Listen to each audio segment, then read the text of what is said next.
Now, service checks are the other thing we talked about, and these are really kind of, as I mentioned, of like binary checks. They're really trinary because they can be okay, warning, or critical. The important thing to know about service checks is that these are usually services running on the system or services offered by the system. So we can look, for example, to see if a particular process is running, but we can also connect to that process across the network and try to initiate communications with it to determine whether or not it's valid. So, for example, I can look at a Windows server and tell you whether or not the DNS service is running. I could also connect to the DNS server on that Windows server and do a name lookup. And that's going to give us a more realistic test of whether or not the application is really doing what it's supposed to do. And you can configure both. Service checks come in two major flavors. There's active and passive service checks. And active service checks are simply things that OmniCenter is going to run on a schedule to check something. So this is most of the normal types of service checks you'd think of. Go out, connect to the web server, grab a web page, pull it back down, do that every 3 minutes. That's an active service check. So it just gives you a way to kind of actively have OmniCenter go do something. The other kind of service check is a passive check, and passive checks wait to be updated by some other process. Now, an example of this is, for example, a interface status check. Since we already have to go to the device every few minutes to collect statistics from it, we can reduce the traffic on the network and on the device by using a passive service check that gets updated by that same process rather than an active service check, which has to run on its own schedule. So passive service checks are typically used for things where OmniCenter is already monitoring the state of them for other reasons, like running processes, like interface status. Those are typically going to be passive checks. It could also be things like looking for syslog alarms. We're waiting for an alarm to come in from that external process. When it does, it can trigger an alarm via a passive check.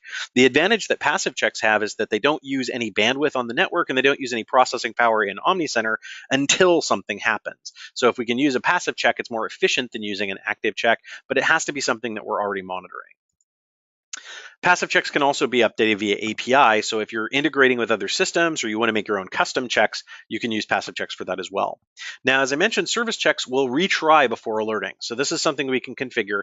But by default, OmniCenter is going to try to connect to that service multiple times before it declares that it's a problem, to validate that it's really a problem.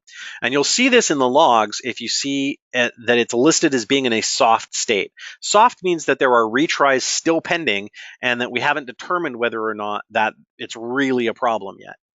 Once we've completed all those retries, the check goes into a hard state. And once we enter a hard state, we enter some incident processing logic. So the OmniCenter will then say, if this service is now really down, the first thing I need to do is see if the host itself is up and if the parents of the host are up and if the parents of that parent is up. So it's going to basically walk up that parenting tree looking for the highest device in the tree that fails to find the root cause of a problem. What this is really designed to do is, let's say I lose a remote router. Everything behind that router is going to go down. So all of the switches, servers, anything else I'm monitoring at that location are going to show down. But I don't want to get alerted for all that stuff. So I make those devices the children of that remote router. And OmniCenter will do this automatically if you let it, by essentially mapping the network topology.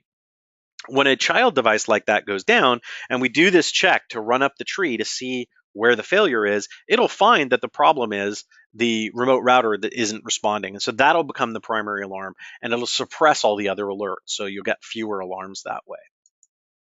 When we configure service checks, there's a box in service checks specifically that says alert after. And if I change that to custom, it'll let me actually edit the timers directly. So I can control exactly how long we're running the service check, how often, and how many times we retry it. There's also some presets in there for commonly used timeframes. But if you want to customize it, you easily can. So if I set it to custom, the advanced options will open and I can say, the check interval is exactly how often I want to run this check. So this is an active service check. We're running it through the OmniCenter scheduling engine. It's going to use that check interval to determine how often it should run to check this particular service.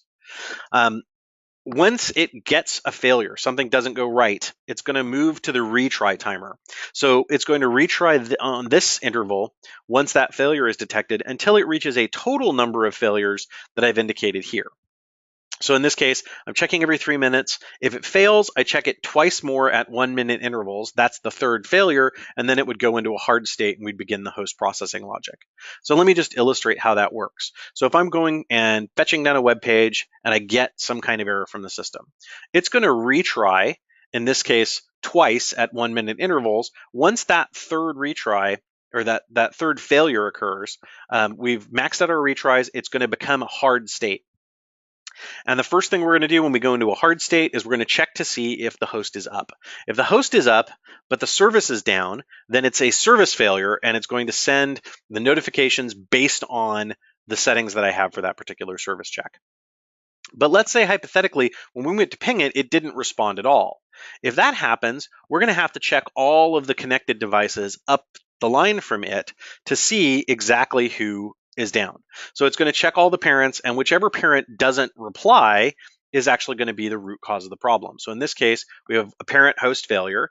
That parent host failure is going to become the primary alarm, and then all the devices behind it are going to get marked as unreachable and included in the same incident. So when I look at my incidents, the primary alarm is the thing that generated the alarm. It's the root cause of the problem, but I may see related alarms, which are things that are related to that problem or that are being caused by that problem, but we're not notified separately.